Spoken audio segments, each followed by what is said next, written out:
Doctor बीना चतुर्वेदी की आवाज में उनकी कहानी संग्रह काली घटाएं छट गई से सुनिए कहानी पुनर्विवाह। इस कहानी में सोनल की शादी एक संपन्न परिवार में हुई थी। शादी के बाद सोनल बहुत खुश थी। उसने एक एक करके दो बेटों को जन्म दिया। दुर्भाग्य से व्यापार में घाटा हो जाने पर सोनल को अशुभ मानने लगे और उसे घर से निकाल दिया। सोनल के माता पिता ने अपनी बेटी का पुनर्विवाह कर दिया। इससे सोनल और उसके बच्चों की जिंदगी संवर गई। सुनिए कहानी पुनर्विवाह। सोनल के पिता एक सरकारी विद्यालय में शिक्षक थे। माँ गृहिणी थी। 3 भाई बहनों में सोनल सबसे छोटी थी। सबसे छोटी होने के कारण माता पिता और भाई बहन की लाडली थी। बड़ी बहन सुमन का नैन नक्श तो ठीक ठाक था, मगर रंग दबा हुआ था। सोनल का गौरवर्ण, बड़ी बड़ी कजरारी आंखें और चेहरा भरा हुआ था। उसकी सुंदरता देखते ही बनती थी। सुमन ने बीए पास कर लिया था। माता पिता चाहते थे कि वे सुमन के हाथ पीले करके कम से कम एक जिम्मेदारी को तो समय पर पूरा कर लें। जिंदगी का कोई भरोसा नहीं है। सुमन की माँ की तबीयत ठीक नहीं रहती थी। सुमन का कहना था कि वह अभी शादी नहीं करना चाहती। बीएड करके जब उसकी नौकरी लग जाएगी, अपने पैरों पर खड़ी हो जाएगी, तभी शादी करेगी। एक दिन बुआ जी सुमन के लिए एक रिश्ता लेकर आई थी। साधारण परिवार का पढ़ा लिखा नौकरी पेशा लड़का था। बुआ जी की रिश्तेदारी में ही था। बुआ जी ने सुमन को समझाते हुए कहा था कि बेटा, तू इस बात की चिंता मत कर कि तेरी पढ़ाई में रुकावट आ जाएगी। मैं लड़के के माता पिता से बात कर लूँगी। वह शादी के बाद तुझे पढ़ने की अनुमति दे देंगे। बीएड शादी के बाद भी कर सकती है। अगले दिन लड़का, उसकी माँ और बहन सुमन को देखने आए थे। सुमन की मर्जी नहीं होते हुए भी उसे दिखाया गया था।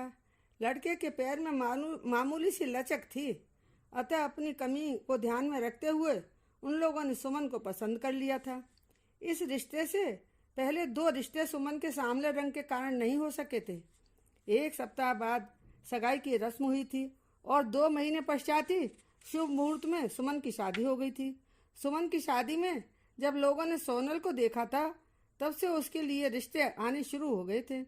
हर 2-4 दिनों में कहीं न कहीं से फोन आ जाते थे कि हमें आपकी लड़की बहुत पसंद आई है, अतः हम अपने बेटे के रिश्ते के लिए आपकी बेटी का हाथ मांग रहे हैं। सोनल के माता पिता का एक ही जवाब था कि मेरी बेटी सोनल की उम्र अभी शादी करने के लिए नहीं हुई है। 2 वर्षों तक हम लोग उसकी शादी करने के बारे में सोच भी नहीं सकते। अभी उसके पढ़ाई लिखाई भी पूरी नहीं हुई है। उसके खेलने खाने की उम्र है।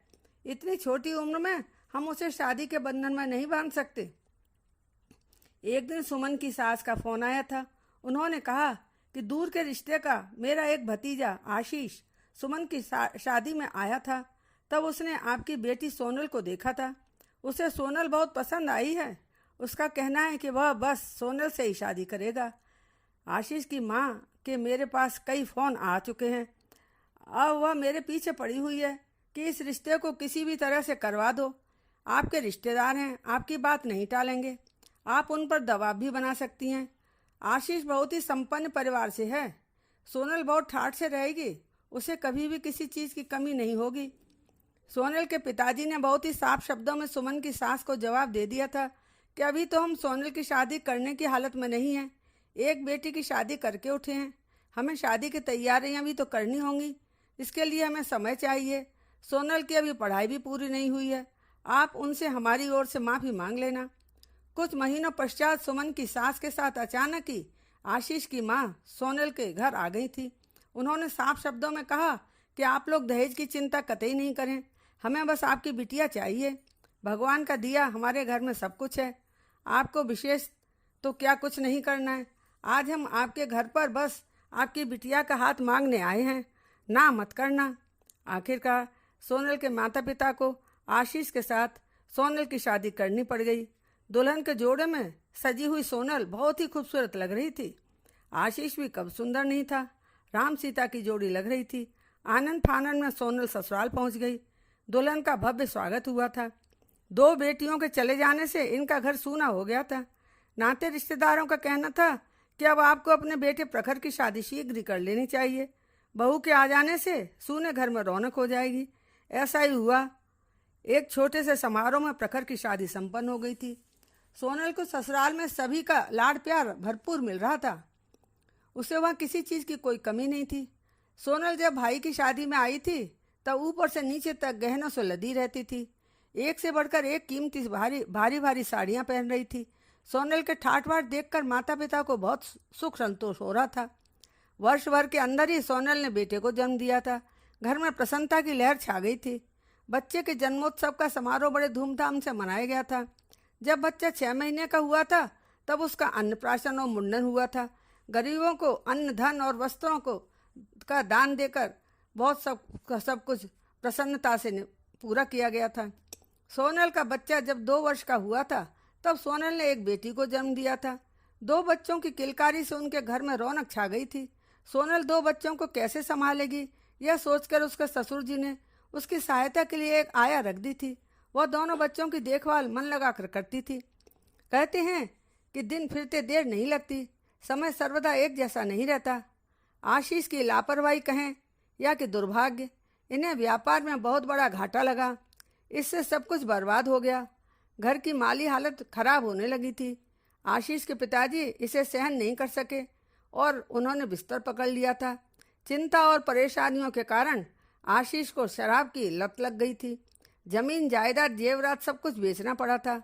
दिनों दिन बिगड़ती हालत को देखकर घर के लोग सोनल को अशुभ मानकर बर्बादी का जिम्मेदार समझने लगे और एक दिन माँ बेटे ने सोनल को घर से निकाल दिया था। 2 मासूम बच्चों को लेकर गिरते पड़ते सोनल मायके आ गई थी। सोनल को ऐसी स्थिति में आया देखकर उसके घर वाले परेशान होने लगे थे। सोनल के भाई की आर्थिक स्थिति अच्छी नहीं थी। बड़ी मुश्किल के साथ वे लोग साधारण जीवन यापन कर रहे थे। 2 मासूम बच्चों के साथ सोनल के आ जाने से सबका खर्चा उठाना बहुत मुश्किल हो रहा था। सोनल की शादी जल्दबाजी में हो जाने के कारण वह ढंग से पढ़ाई भी नहीं कर सकी थी। नौकरी भी करना चाहे तब कैसे मिलेगी। बहुत खोजबीन के बाद सोनल को छोटे बच्चों के एक विद्यालय में नौकरी मिल गई थी। विद्यालय के संचालक प्रशांत कुमार सोनल के पिता के प्रिय छात्र रहे थे। उन्होंने सोनल की स्थिति देखकर विद्यालय में अपने साथ बच्चों को लाने की अनुमति दे दी थी। सोनल दोनों बच्चों को अपने साथ विद्यालय लेकर आती थी। विद्यालय की चपरासी ने सोनल के बच्चों को रखने में सहायता करती थी। प्रशांत कुमार सोनल को पहचान गए थे कि वह उनके गुरुजी की बेटी थी। सोनल के माता पिता को वृद्धावस्था में बड़े कष्टों का सामना करना पड़ रहा था। उन्हें हमेशा इसी बात की चिंता लगी रहती थी कि उनकी बेटी का जीवन निर्वाह किस तरह से होगा। वह सोचते, मेरी इतनी खूबसूरत, संस्कारवान और व्यवहार कुशल बेटी को उन लोगों ने उसकी जिंदगी के मझधार में घर से निकालकर बहुत बड़ा पाप किया था। आज मेरी बेटी तिल तिल मर रही है। उसका शरीर मात्र कंकाल जैसा लगने लगा था। रंग रूप सब गायब हो गया था। सोनल की ऐसी हालत देखकर सोनल और उसके घर वालों को सबने खूब समझाया था कि जब सोनल के ससुराल वालों ने उसे घर से निकाल ही दिया है तब तलाक क्यों नहीं ले लेती। मगर समाज में अपनी इज्जत को बनाए रखने वाले सोनल के सीधे सच्चे माता पिता की समझ में यह बात नहीं आ रही थी। विद्यालय के संचालक प्रशांत कुमार के इकलौते बेटे प्रतीक की पत्नी का देहांत शादी के 6 महीने बाद ही कोरोना बीमारी से हो गया था। अचानक हुई पत्नी की मौत के कारण प्रतीक का मानसिक संतुलन बिगड़ रहा था। प्रशांत कुमार किसी भी तरह से अपने बेटे का पुनर्विवाह करवाना चाहते थे।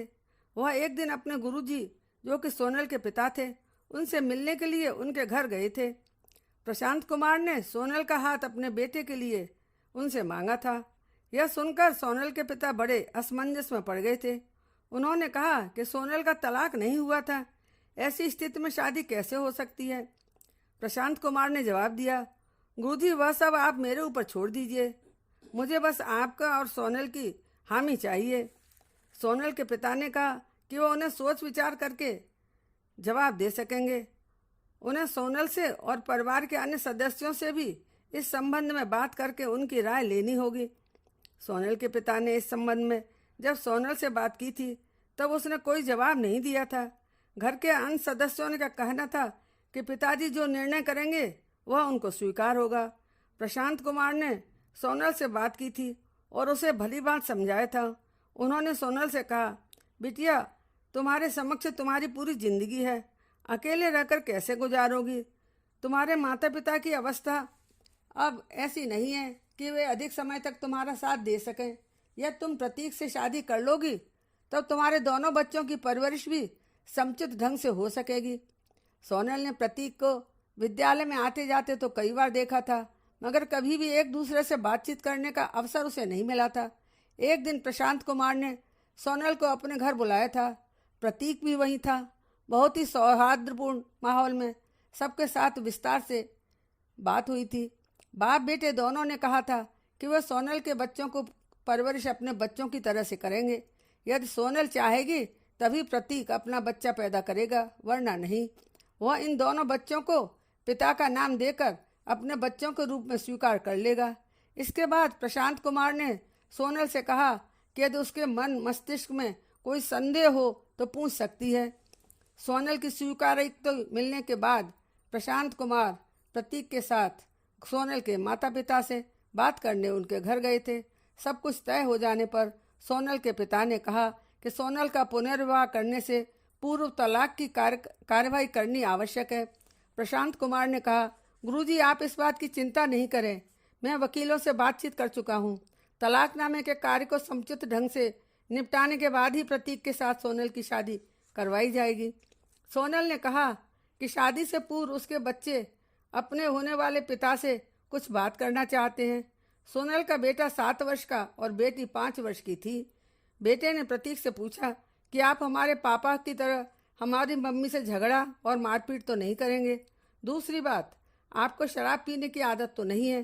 प्रतीक ने जवाब दिया, बेटा ऐसा कुछ कभी नहीं होगा। जब बच्चों को तसल्ली हो गई तभी बच्चों ने प्रतीक को अपने पिता के रूप में स्वीकार किया था। प्रशांत कुमार ने कहा, प्रतीक और सोनल की शादी हो जाने पर हमारे घर में पले पलाए 2 सुकुमार बच्चे आ जाएंगे और इन बच्चों को भरा पूरा परिवार मिल जाएगा। एक सप्ताह बाद निकले शुभ मुहूर्त में सोनल और प्रतीक की शादी एक छोटे से समारोह में संपन्न हो गई थी। सोनल अपने बच्चों के साथ नए ससुराल आ गई थी। सोनल स्वयं को धन्य समझ रही थी कि उसको एक अच्छा ससुराल और समझदार जीवन साथी मिल गया था। प्रतीक दोनों बच्चों को स्वयं के बच्चों के समान ही प्यार करता था। मेरा बेटा, मेरी बेटी कहते समय उसका दिल खुशी से भर जाता था। बच्चे जब प्रतीक को पापा कहकर संबोधित करते थे तब प्रतीक का सीना गर्व से फूल जाता था। एक दिन प्रतीक सोनल और दोनों बच्चों के साथ सिनेमा देखकर आ रहा था। रास्ते में सोनल की मुलाकात अपनी बचपन की सखी की माँ रेखा आंटी से हुई थी। सोनल को खुशहाल देखकर रेखा आंटी को बहुत अच्छा लग रहा था। वह सोचने लगी कि समय के साथ अब लोगों की सोच में कितना सकारात्मक परिवर्तन आ गया है। पहले परित्यक्ता और विधवा महिला को समाज कितनी हेय दृष्टि से देखता था, मानो उन्होंने ही कोई अपराध कर दिया हो। उनके पुनर्विवाह के लिए समाज कतई आज्ञा नहीं देता था, और यदि किसी तरह पुनर्विवाह हो ही जाता था तब नाते रिश्तेदार उसे मन से स्वीकार नहीं करते थे। रेखा आंटी ने आवाज देकर सोनल को अपने पास बुलाया था और उसके पति और बच्चों से बड़े प्यार के साथ मिली थी। सोनल से बात करने के बाद उन्हें बहुत प्रसन्नता हुई थी। सबको ढेर सारे आशीर्वाद और शुभकामनाएं प्रेषित की थी। आज की युवा पीढ़ी की सोच में आए सकारात्मक परिवर्तन को देखकर रेखा जी को सुखद अनुभूति और आत्मसंतुष्टि मिल रही थी। वह सोच रही थी कि इस तरह के पुनर्विवाह से केवल 2 व्यक्तियों का ही जीवन नहीं सुधरता, बल्कि बेसहारा हुए मासूम बच्चों की भी परवरिश ढंग से होती है। 2 सुखी परिवारों की दयनीय दशा सुधर जाती है। घर आकर रेखा जी ने अपनी बेटी से बात करके उसे बताया था कि उनकी मुलाकात सोनल से हुई थी। वह अपने नए पति और बच्चों के साथ बहुत खुश थी। उसके माता पिता ने उसका पुनर्विवाह कर दिया है। तुझे उसकी अब चिंता नहीं करनी चाहिए। अब परेशान तुम मत होना। पुनर्विवाह हो जाने से उसकी और उसके बच्चों की जिंदगी संवर गई है।